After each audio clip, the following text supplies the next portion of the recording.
Setelah Nabi Yusuf memerintah di Mesir dan membawa ayah, ibu, dan saudara-saudaranya tinggal di sana, Nabi Yusuf dan saudara-saudaranya sudah tiada dan meninggalkan anak cucunya di negeri tersebut berbaur bersama orang-orang Mesir itu sendiri.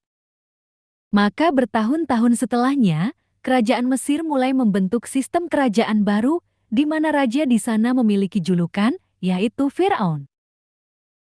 Negeri Mesir dipimpin oleh seorang raja yang dijuluki Firaun. Ia merupakan raja yang zolim dan sewenang-wenang menindas penduduknya. Firaun juga dikenal sebagai raja yang sombong, suka memperbudak dan memecah belah penduduknya, serta mempekerjakan mereka dengan kerja paksa.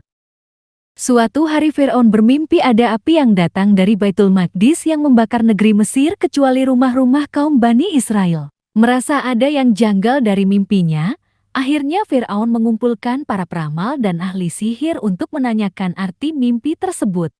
Para dukun lalu menafsirkan mimpi itu. Mereka mengatakan akan ada seorang anak yang dilahirkan di kalangan Bani Israel. Anak itu akan menjadi penyebab hancurnya bangsa Mesir dan kerajaannya Firaun. Firaun kemudian memerintahkan pasukannya membunuh seluruh bayi laki-laki dari kalangan Bani Israel. Ia memerintahkan melakukan pembunuhan bayi laki-laki dalam jangka waktu setahun. Setahun kemudian berhenti, dan 1 tahun selanjutnya melakukan pembunuhan bayi laki-laki lagi. Kemudian akan lahir seorang bayi dari kalangan Bani Israel, yaitu dari keluarga Imron dan istrinya Yakubat, di mana secara keturunan, Imron dan Yakubat sendiri adalah cucu dari Lewi bin Yakub. Pada tahun pertama, Nabi Harun dilahirkan. Pada saat itu, pembunuhan bayi laki-laki sedang dihentikan, sedangkan pada tahun kedua, Nabi Musa kemudian dilahirkan. Pada tahun itu, pembunuhan bayi laki-laki sedang dijalankan.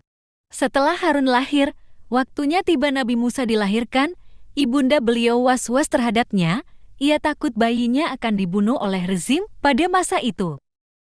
Kemudian Allah memberikan kata-kata penghibur di dalam hati ibu Nabi Musa, "Janganlah engkau takut dan bersedih, karena jika anak laki-laki kamu hilang, Allah akan mengembalikannya kepadamu.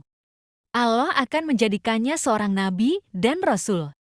Allah berfirman, "Sesungguhnya telah diperkenankan permintaanmu, hai Musa, dan sesungguhnya kami telah memberi nikmat kepadamu pada kali yang lain, yaitu ketika kami mengilhamkan kepada ibumu suatu yang diilhamkan, yaitu letakkanlah ia Musa di dalam peti, kemudian hanyutkanlah ia ke sungai Nil, maka pasti sungai itu membawanya ke tepi, supaya diambil oleh Fir'aun musuhku dan musuhnya." Quran Surah Toha ayat 38-39. Dengan berserah diri terhadap Tuhannya, ibunda Nabi Musa meninggalkan dan menghanyutkan bayi tersebut, namun betapa sedihnya ia pada masa itu. Lalu, Nabi Musa yang masih bayi dimasukkan dalam peti kayu dan dihanyutkan ke sungai Nil oleh ibunya. Nabi Musa yang hanyut ditemukan oleh para dayang dalam keadaan tersimpan di dalam peti kayu yang tertutup.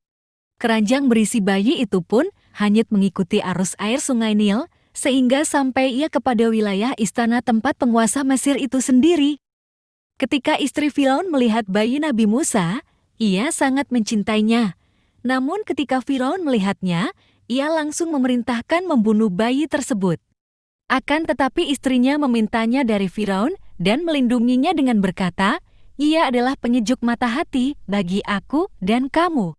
Dan istri Firaun berkata, "Dia adalah penyejuk mata hati bagiku dan bagimu, janganlah kamu membunuhnya. Mudah-mudahan dia bermanfaat kepada kita, atau kita ambil dia menjadi anak, sedang mereka tidak menyadari." Quran Surah Al-Qasas ayat 9. Firaun berkata, "Bagi kamu, dia sangat baik, namun bagi saya tidak." Namun istrinya tetap meyakinkan Firaun untuk menetapkan bayi itu dirawat ke dalam istana. Lalu Firaun luluh terhadap kehendak istri yang dicintainya. Ketika Nabi Musa telah berada di rumah Firaun, mereka hendak memberinya makan dengan susu.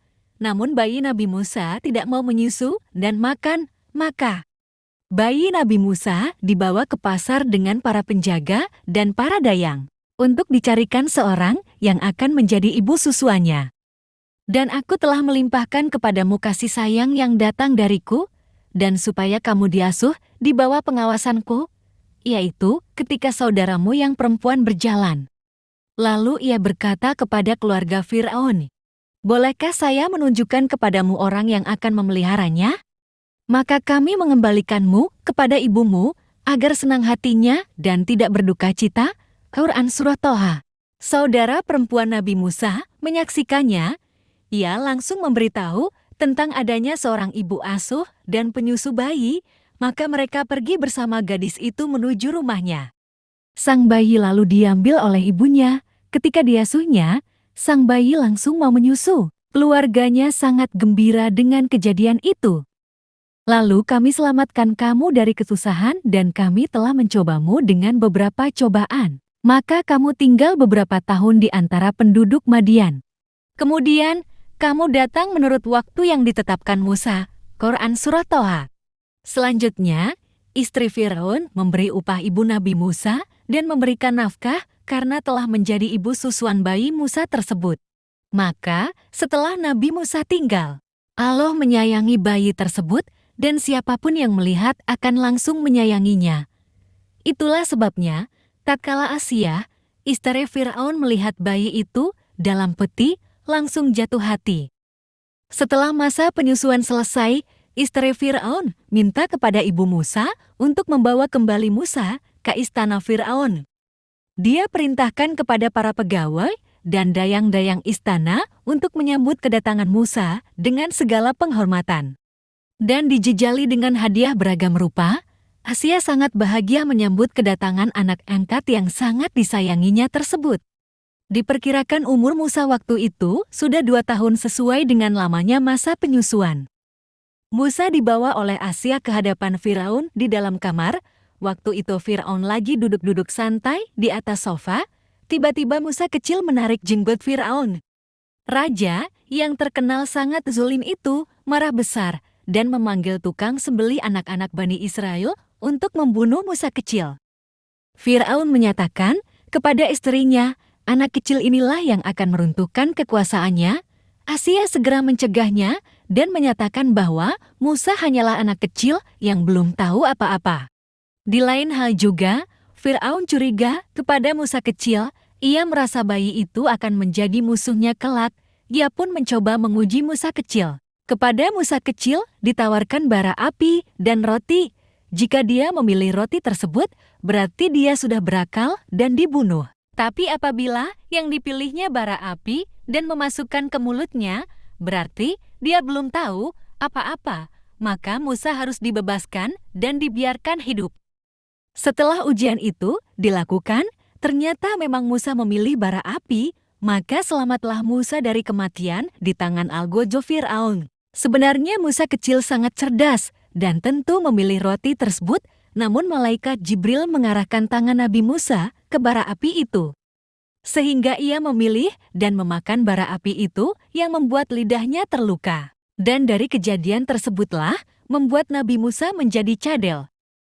Musa tinggal di istana raja, diberi pakaian standar anak raja, diberikan makan dan minuman anak-anak raja, dibesarkan dengan kasih sayang di tengah-tengah musuh yang akan dihancurkannya nanti. Lalu tahun demi tahun berlalu, Musa kecil sudah tumbuh dewasa dalam asuhan istana. Ia menjadi pemuda yang tangguh. Suatu hari Musa berjalan-jalan di kota Memphis atau Ain Syams pada saat penduduk kota sedang istirahat, sehingga jalan-jalan sepi. Tiba-tiba Musa menyaksikan 2 orang laki-laki yang sedang berkelahi, yang satu disebutkan oleh Al-Quran dari golongannya yaitu Bani Israel, dan yang seorang lagi dari kaum Fir'aun yaitu bangsa Mesir.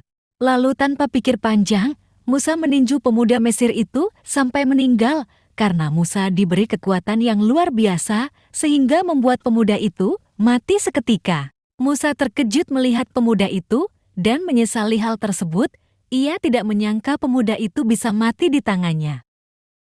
Allah menceritakan kisah ini dalam surah Al-Qasas ayat 15, maka orang yang dari golongannya meminta pertolongan kepadanya untuk mengalahkan orang yang dari musuhnya, lalu Musa meninjunya. Dan mati musuhnya itu. Musa berkata, "Ini adalah perbuatan syaitan, Sesungguhnya syaitan itu adalah musuh yang menyesatkan lagi nyata permusuhannya. Peristiwa pembunuhan orang Mesir tersebut oleh Nabi Musa rupanya telah sampai ke telinga Firaun dan membuat Firaun marah. Firaun kemudian memburu Nabi Musa alaihi salam. Seseorang dari Bani Israel memberitahu Nabi Musa tentang Firaun yang mengejar dia.